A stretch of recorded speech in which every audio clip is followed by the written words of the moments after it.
During the Octave of Pentecost, May 13 through 22nd, in 1212, King Alfonso VIII of Castile began gathering his army in Toledo to prepare for the campaign against Al-Nasir, the Almohad Caliph. The Archbishop of Narbonne, Arnold Omri, arrived on June 3rd with many French knights.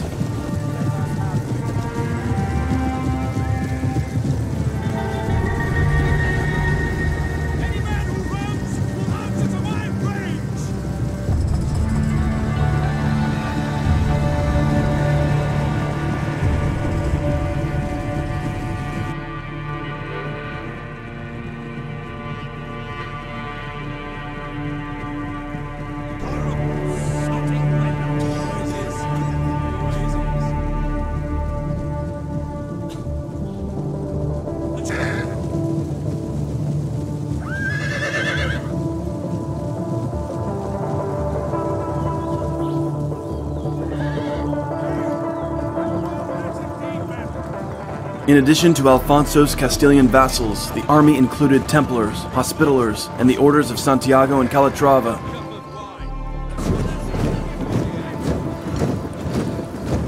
Arnaud Omri had more good news. On his way to Toledo, he met with the King of Navarre, Sancho VII, who'd also agreed to join. The kings of Leon and Portugal didn't personally join the crusade, but many Leonese and Portuguese knights traveled to Toledo to aid the cause. On May 20, King Alfonso rode to the gates of Toledo to warmly welcome King Pedro II of Aragon. Surprisingly, Pedro arrived with only a single knight. More of his vassals would arrive soon, but Pedro lacked the funds to finance his army.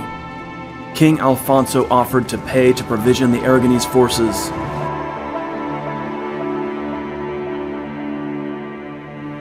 The Christian coalition departed Toledo on June 20. Meanwhile, in Sevilla, Al-Nasir had massed a vast army of North African and Andalusian Moors and set out for the north on June 22, his sights set on Toledo. By July 3rd, the Latin Chronicle tells us that many of the French knights were complaining of the scorching summer heat and the fact that they still hadn't encountered Al-Nasir.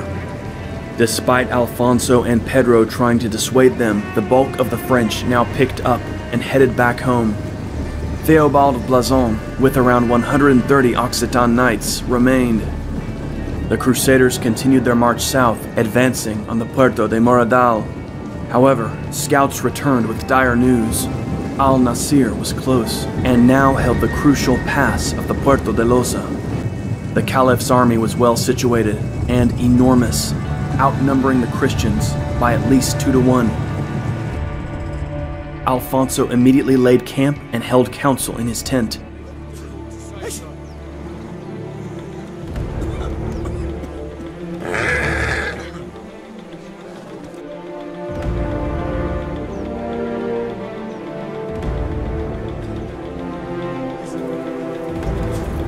Enemy approaching, sir! He really looks like a general, doesn't he? Better still, he fights like one.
Pedro II commanded the Aragonese on the left wing.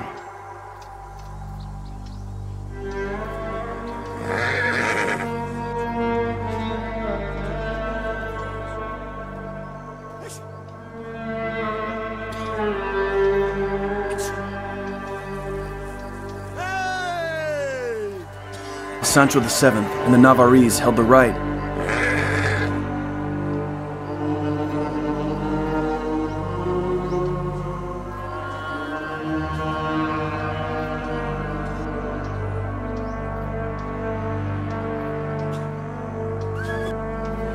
The military orders and the Castilians occupied the center under King Alfonso, the Archbishop of Toledo, and Diego López de Haro.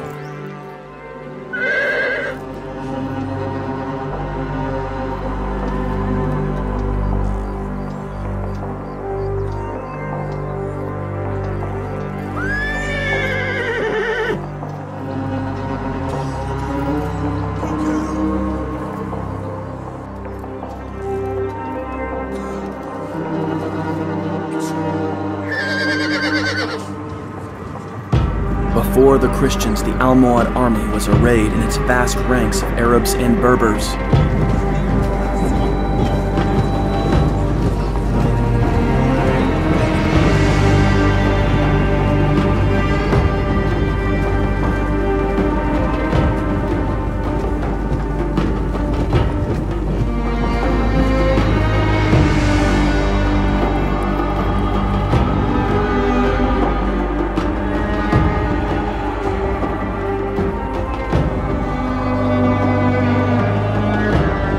Held the rear, surrounded by his valiant Moorish bodyguard.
When the battle began, the Christian front lines closed quickly with the Moors, so there was little time or distance for archers. The fighting was close and raged furiously all day.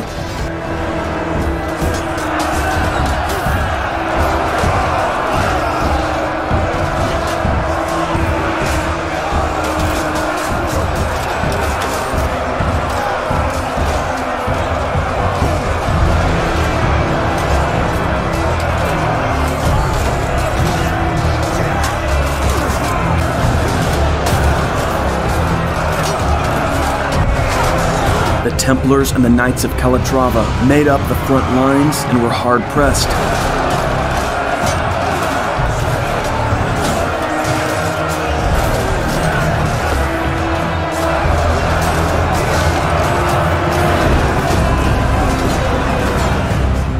For a time, the Christians seemed likely to be overwhelmed by the superior numbers of the Muslims.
Aragonese and the Navarrese carried out a pincer maneuver which threw the Almohad ranks into disorder.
Alfonso and the Archbishop of Toledo execute a deep, penetrating charge with the Castilian knights.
The Almohad lines collapsed, the Christian knights mowed down the enemy, and al-Nasir's troops broke in confusion. Thousands of Moorish troops lay dead on the field. The King of Navarre and his knights penetrated all the way to al-Nasir's tent, breaking through his bodyguard, though the Caliph himself just barely escaped with his life.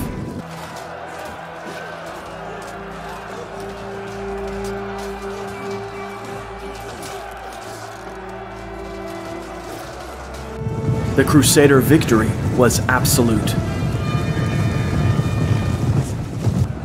The tapestry over the Caliph's tent was sent as a war prize to the monastery at Las Huelgas, where it can still be seen to this day. The victory at Las Navas de Tolosa proved decisive. The Almohad menace to the Christian kingdoms was ended. From now on, the Muslim states of Al-Andalus would be on the defensive. In the coming decades, the sons of the kings who conquered at Las Navas would capture virtually all the important Moorish-held cities in Al-Andalus,